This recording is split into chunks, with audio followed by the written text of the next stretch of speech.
பொதுவாக நம்முடைய பகுதி இத்தகைய சாலை மேம்பாட்டு வசதிகளை மிக குறுகிய காலத்திலே இன்றைக்கு சந்தித்துக் கொண்டிருக்கிறது.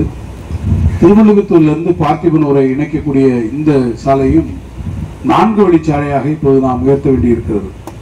அந்த 4 வழிச்சாலையில் உயர்த்த வேண்டிய பணிகளுக்கு இப்போது நாம் அருப்புக்கோட்டை வரை இந்த முறை வந்துக்கான சிவகாசி அருப்புக்கோட்டை வரை நம்ம எடுத்திருக்கிறோம். அன்றைக்கு அந்த பணிகளுக்கெல்லாம் டெண்டர் விட்டு ஆரம்பிக்க இருக்கிறார்கள்.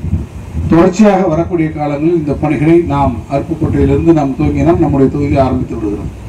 அங்கிருந்து நாம் பார்த்திபனூர் போய் சேருகிற வரை இந்த பணிகளை துவக்கி நாம் இந்த 4 வழிச்சாலையாக மாற்றக்கூடிய இந்த பணிகளுக்கு நம்முடைய மாண்புமிகு நெடுஞ்சாலைத்துறை அமைச்சர் அவரிடத்திலும் நான் கேட்டு அவர்களும் இந்த ஆண்டு துவக்கத்திலே அதற்கு நிதிகளை ஒதுக்கி இருக்கிறார்கள்.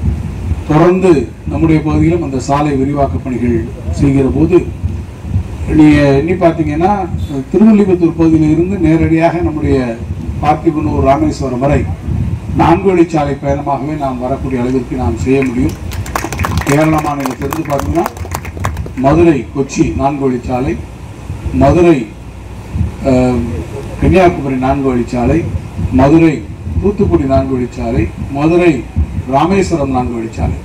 இந்த 4 வழிச்சாலைகளில் இணைக்கக்கூடிய ஒரு 4 வழிச்சாலை நம்முடைய பகுதியில் தான் போகும்.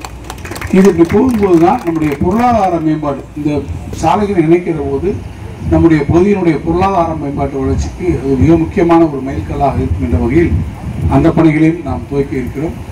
எனவே நம்முடைய தொகுதியினுடைய முகம் முற்றிலுமாக ஒரு பொருளாதார மேம்பாட்டுக்கு வருவதற்கான வலுவான அடிப்படையான அந்த உள்கட்டமைப்பு வசதிகளை மேற்கொள்வதற்கு நம்முடைய மாண்புமிகு முதலமைச்சர் தளபதி மு.க. ஸ்டாலின் அவர்கள் தலைமையில் இருக்கக்கூடிய திராவிட மாடல் ஆட்சி இன்றைக்கு தேவையான நிதி உதவிகளை நாம் கேட்கிற போது முதலமைச்சர் அவர்கள் மிகுந்த மனமும் வந்து அவற்றை இன்றைக்கு செய்கிறார்கள்.